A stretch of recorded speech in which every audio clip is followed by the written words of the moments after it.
আমরা এর আগের ক্লাসগুলোতে লবণ নিয়ে আলোচনা করেছি। লবণ নিয়ে অনেক তথ্যই আমাদের জানা হয়ে গেছে। আজকে আমি এই লবণ সংক্রান্ত কিছু প্রশ্ন উত্তর তোমাদের সাথে আলোচনা করব। 1 নম্বরে কি লেখা আছে, আমাদের রক্তের মধ্যেও কি নুন থাকে? যদি থাকে তাহলে তার পরিমাণ কত? আমাদের রক্তের মধ্যেও নুন আছে কি না, কি মনে হয় তোমাদের? কোনো সময় দেখবে খাবার খেতে খেতে অনেক সময় আমাদের গালের ভিতর দিকটা চিবিয়ে নিই আমরা, বা অনেক সময় জিভকে দাঁতে কেটে যায় জিভ, তখন রক্তপাত হলে কেমন লাগে স্বাদ? কেউ জেনেছো কি, বা কারো এরকম অভিজ্ঞতা আছে? বা কখনো কখনো অভ্যাসবশত হয়তো আঙ্গুলে এই নখ কাটতে কাটতে ব্লেডে কেটে গেল, অনেক সময় দেখবে আঙ্গুলটা মুখে পুরে চুষে নেওয়া হতো। আমরা ছোটোবেলায় এরকম করতাম, যদিও এটা করা ঠিক নয়। তো এই রক্তটার স্বাদ কেমন মনে হয়? টক, মিষ্টি, ঝাল কেমন লাগতে পারে?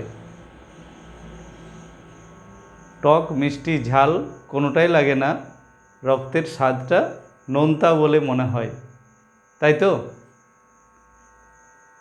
রক্তের স্বাদ নোনতা, তাহলে আমরা বুঝতেই পারছি যে রক্তের স্বাদ নোনতা, অর্থাৎ সেখানে লবণ উপস্থিত আছে। তো আমাদের রক্তের মধ্যেও কি নুন থাকে? উত্তর হবে হ্যাঁ, অবশ্যই থাকে।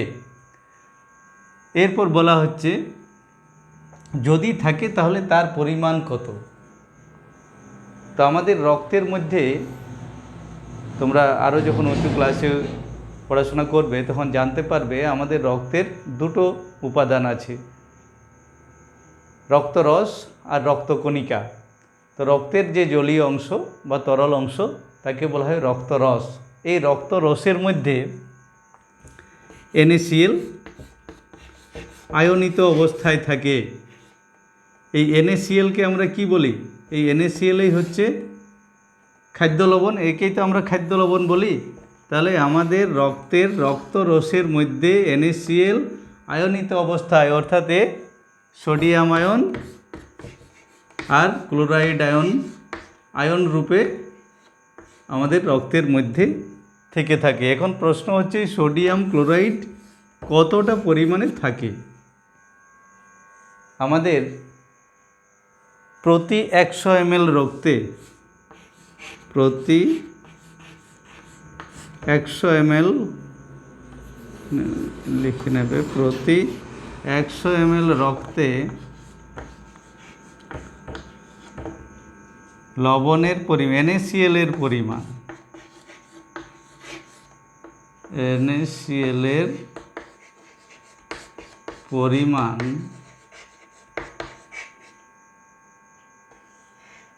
0.9 গ্রাম।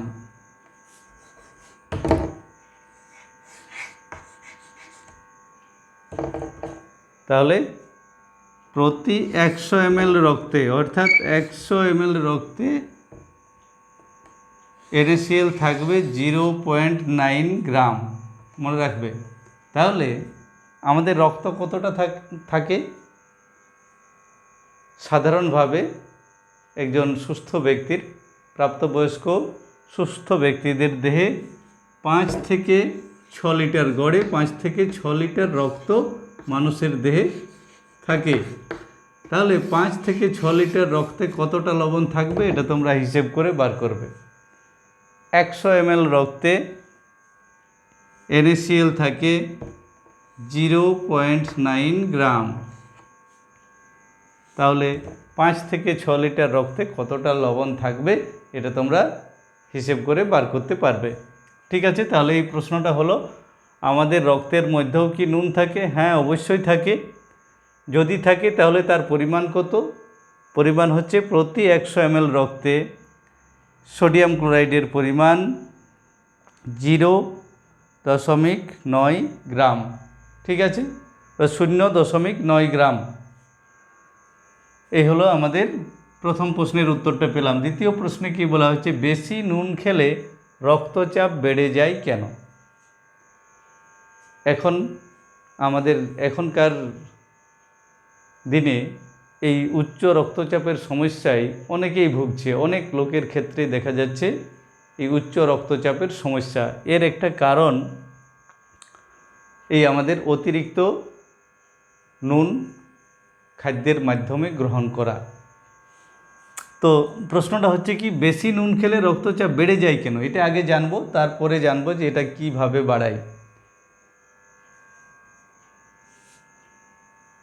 আমাদের শরীরে লবণ আছে, এটা আমরা আগেই জানলাম যে আমাদের রক্তে সোডিয়াম ক্লোরাইডের পরিমাণ প্রতি 100 ml রক্তে 0.9 গ্রাম।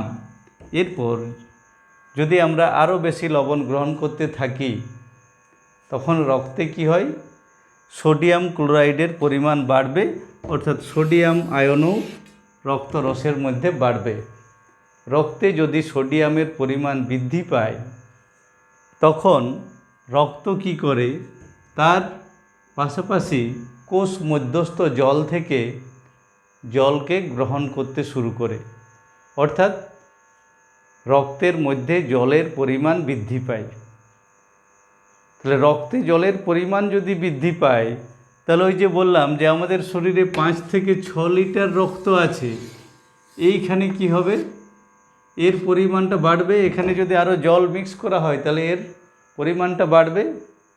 ছোটোবেলায় একটা কথা শুনতাম, যখন ওই কোনো দিন খাবারের নুন চাইতাম, বাড়ির বড়রা বলতো, আমার ঠাকুমা বলতেন যে বেশি নুন খেলে রক্ত জল হয়ে যাবে। তো তখন কথাটার গুরুত্ব বুঝতে পারতাম না, শুধু এইটুকু বুঝতাম যে বেশি নুন খাওয়া ভালো নয়। এইটুকু তখন বুঝেছিলাম যে বেশি নুন খাওয়া মনে হয় ভালো নয়, তাই উনি এরকম বলছেন। তো ব্যাপারটার সত্যতা কি, যে বেশি নুন খেলে রক্ত জল হয়ে যাবে এরকম নয়, কিন্তু রক্তে জলের পরিমাণ বাড়বে। যদি বেশি পরিমাণে লবণ গ্রহণ করি তাহলে রক্ত কোষ মধ্যস্থ তরল থেকে জল গ্রহণ করতে থাকবে এবং রক্তের মধ্যে জলের পরিমাণ বাড়বে। তাহলে রক্তের মধ্যে জলের পরিমাণ বাড়লে এই যে 5 থেকে 6 লিটার রক্ত আছে এই পরিমাণটা বেড়ে যাবে, যার ফলে কি হবে, রক্ত যে পথে প্রবাহিত হয়, যে নালী পথে প্রবাহিত হচ্ছে, সেই নালিকাগুলোর উপর চাপ পড়বে, চাপ সৃষ্টি হবে, হৃৎপিণ্ডকে বেশি কাজ করতে হবে এবং সেই রক্ত যখন সারা শরীরে প্রবাহিত হওয়ার জন্য ছুটবে, যেহেতু রক্তের পরিমাণটা বেশি আছে, ওই রক্তবাহগুলোর উপর চাপ সৃষ্টি হবে। এটাই হচ্ছে রক্তচাপ। রক্তচাপ বেড়ে যাওয়ার কারণ সোডিয়ামের বৃদ্ধিজনিত কারণে বা রক্তে লবণের পরিমাণ বেড়ে যাওয়ার কারণে রক্ত কোষ মধ্যস্থ তরল থেকে জল গ্রহণ করার ফলে রক্তের পরিমাণ বেড়ে যায়, যার ফলে কি হয়, হৃৎপিণ্ডের এই রক্তবাহের মধ্য দিয়ে রক্ত প্রবাহিত হওয়ার সময় তার প্রাচীরের গায়ে চাপ সৃষ্টি করে। এই চাপেই হচ্ছে রক্তচাপ। তাহলে বেশি নুন যদি আমরা গ্রহণ করি তাহলে এই উচ্চ রক্তচাপের সমস্যা দেখা দেবে। এখন প্রশ্ন হচ্ছে বেশি বলতে কতটা বেশি বলা হচ্ছে। ওয়ার্ল্ড হেলথ অর্গানাইজেশন একটা পরিমাপ ঠিক করে দিয়েছেন যে প্রত্যেক দিন আমাদের কতটা লবণ গ্রহণ করা উচিত।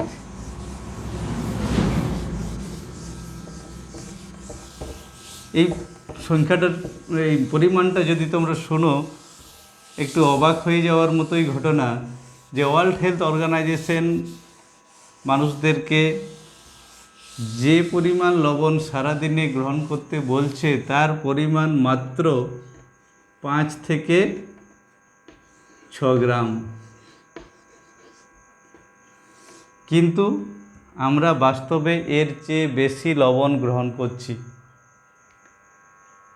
5 থেকে 6 গ্রাম মানে ছোট্ট চামচে 1 চামচ, ছোট চামচে, বড় চামচ নয়, ছোট চামচে 1 চামচ, কিন্তু এর চেয়ে আমরা অনেক বেশি লবণ গ্রহণ করছি। ভারতীয়রা গড়ে 11 গ্রাম বা তারও বেশি লবণ গ্রহণ করছে প্রতিদিন। যার ফলে কি হচ্ছে, এখন দেখবে অধিকাংশ ফ্যামিলিতে এই রক্তচাপজনিত সমস্যা আছে, উচ্চ রক্তচাপজনিত সমস্যা আছে। যারাই বেশি পরিমাণে লবণ গ্রহণ দীর্ঘদিন ধরে করতে থাকবে তাদের শরীরের রক্তচাপের সমস্যা আসবেই, উচ্চ রক্তচাপের সমস্যা আসবে। এছাড়াও রক্তচাপ বাড়ার আরও অন্যান্য কারণ আছে, কিন্তু এই কারণটা সবচেয়ে উল্লেখযোগ্য। যদি নিয়মিতভাবে বেশি পরিমাণে লবণ খাদ্যের মাধ্যমে গ্রহণ করা হয় তাহলে কিন্তু উচ্চ রক্তচাপের সমস্যা আসবে। সেই সঙ্গে আরও আনুষঙ্গিক সমস্যা হবে, কিডনির সমস্যা হতে পারে, মস্তিষ্কের গোলযোগ দেখা দিবে, ব্রেনে স্ট্রোক হয়ে যাবে, এরকম নানা রকম সমস্যা আছে। তাহলে এই পরিমাণটাও একটু মনে রাখবে যে প্রতিদিন আমাদের মাত্র 5 থেকে 6 গ্রাম লবণ গ্রহণ করা উচিত। এর বেশি লবণ গ্রহণ করলে কিন্তু পরবর্তীতে উচ্চ রক্তচাপের সমস্যা আসতে পারে। তোমরা যারা ছোটরা, তোমরা তো এখন কি হচ্ছে, এখন তোমরা এমন নানা রকম বাইরের খাদ্যাভ্যাসে অভ্যস্ত হয়ে গেছো। বাইরের যে সমস্ত খাবারগুলো, প্যাকেটজাত খাবারগুলো মানে নিয়মিত অনেক বাচ্চারাই গ্রহণ করছে, যার ফলে দেখা যাচ্ছে কি ওই প্যাকেটজাত খাবারগুলোর মধ্যে লবণ মেশানো আছে। এর ফলে ওই নিয়মিত খাবারের সঙ্গে আবার যখন প্যাকেটজাত খাবারগুলো নিয়মিত তোমরা গ্রহণ করতে থাকছো, তোমাদের এই লবণ গ্রহণের পরিমাণটা বেড়ে যাচ্ছে। আর এই লবণ গ্রহণ পরিমাণ যদি বেড়ে যায়, আমাদের শরীরে যদি লবণের পরিমাণ বেড়ে যায় তাহলে কি হবে সেটা তো বুঝতেই পারছো। কি হবে? উচ্চ রক্তচাপের সমস্যা দেখা দেবে, তাই তো? এবং কী কারণে হবে সেটাও বললাম। তা এই যে 5 থেকে 6 গ্রাম লবণ গ্রহণ করা উচিত, তার জায়গায় আমরা প্রায় ডবল এবং অনেকে এর চেয়েও বেশি লবণ গ্রহণ করে। আবার কারো কারো অভ্যাস আছে, দেখবে ডাক্তাররা যখন কোনো এই উচ্চ রক্তচাপের রোগী ডাক্তারের কাছে যান, অনেকে ডাক্তারবাবু পরামর্শ দেন কাঁচা নুন খাওয়া কমানোর জন্য। কাঁচা নুন বলতে কি বোঝায়, যে তোমার সবজিতে যা নুন দেওয়া হয়েছে ঠিক আছে, এর অতিরিক্ত অনেকেই আবার দেখবে ওই থালার পাশে আরেকটু লবণ নিচ্ছে। এই যে লবণটা, এই কাঁচা লবণটা গ্রহণ করার জন্য নিষেধ করা হয়। এই কাঁচা লবণটা সরাসরি রক্তে আমাদের শরীরে যাওয়ার পর রক্তে সোডিয়াম আয়নের পরিমাণ বাড়িয়ে দেবে, যার ফলে ওই উচ্চ রক্তচাপের সমস্যা সৃষ্টি হবে। এই লবণের পরিমাণ কমাতে হয়, কিন্তু যে লবণ একদম বন্ধ করে দেবে এটা কিন্তু চলবে না। যে আমার উচ্চ রক্তচাপ আছে তাহলে লবণ গ্রহণ করার জন্য, উচ্চ রক্তচাপের সমস্যা হয়েছে তাহলে লবণ গ্রহণ বন্ধ করে দিই, এটা যদি কেউ করে থাকে তাহলে তোমরা এর আগের ক্লাসগুলোতে তোমরা জেনেছো যে লবণ আমাদের শরীরের পক্ষে উপকারী। লবণের উপকারী ভূমিকাগুলো আরেকবার মনে করবে এবং ওই আগের ভিডিওগুলো একবার দেখে নিতে পারো। লবণের উপকারী ভূমিকাগুলো, অনেক উপকারী ভূমিকা আছে। তাহলে যদি পুরোপুরি লবণ বন্ধ করে দিই তাহলে কিন্তু শরীরে আরও অনেক সমস্যা বা গোলযোগের সৃষ্টি হবে। তো লবণ যেটা আমাদের শরীরের পক্ষে প্রয়োজন ঠিক ততটা মাত্রায় কিন্তু গ্রহণ করতেই হবে। লবণ শরীরের পক্ষে উপকারী। এছাড়াও লবণের সঙ্গে তো আমরা আয়োডিন পেয়ে থাকি, এটা তো আমরা জেনেইছি। তাহলে দুটো প্রশ্নের উত্তর পেলাম। এরপর আরেকটা 3 নম্বর প্রশ্ন কি আছে, সল্ট লিক কি? সল্ট লেক নয়, কিন্তু সল্ট লেক বলে কলকাতায় একটা নাম করা জায়গা আছে, কিন্তু এটা সল্ট লেক নয়, এটা বলছে সল্ট লিক। সল্ট লিক কি? অভয়ারণ্যে যে সমস্ত বন্য প্রাণীরা থাকে তাদের দেহে নুনের ঘাটতিজনিত কারণে কিছু সমস্যা দেখা দেয়। তো ওই সমস্ত প্রাণীদের শরীরে যাতে লবণের ঘাটতি না হয় এই জন্য তাদের চলাচলের পথে, অর্থাৎ তাদের রাস্তার ধারে বা জলাশয়ের কাছাকাছি জায়গায় লবণ জড়ো করে রাখা হয়, যাতে ওই প্রাণীরা ওই পথে চলাচল করতে গিয়ে বা পুকুরে জল খেতে গিয়ে, জলাশয়ে জল খেতে গিয়ে সেখানে লবণ চেটে চেটে খেতে পারে। তা তাহলে বন্য অভয়ারণ্যে বন্য পশুদের জন্য লবণ কিছু কিছু জায়গায় জড়ো করে রাখা হয়। এই জায়গাগুলোকেই বলা হয় সল্ট লিক। মনে থাকবে, অভয়ারণ্যে বন্য পশুদের জন্য তাদের রাস্তার দুপাশে বা জলাশয়ের নিকটে লবণ রাখার পদ্ধতিকেই লবণ রাখা হয়।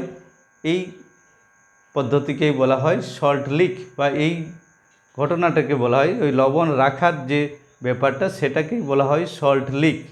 এই সল্ট লিকের ফলে বন্য প্রাণীরা কীভাবে উপকৃত হয়, তারা সেখান থেকে চেটে চেটে কিছুটা লবণ গ্রহণ করে, যার ফলে তাদের শরীরে লবণের চাহিদা পূরণ হয়। তাহলে সল্ট লিক কী পারবে? তাহলে এই তিনটে প্রশ্নের উত্তর পেলাম। তাহলে আমাদের এই লবণ সংক্রান্ত আলোচনা আজকেই শেষ হলো। আমরা পরবর্তীতে অন্য একটা টপিকস নিয়ে আলোচনায় আসব।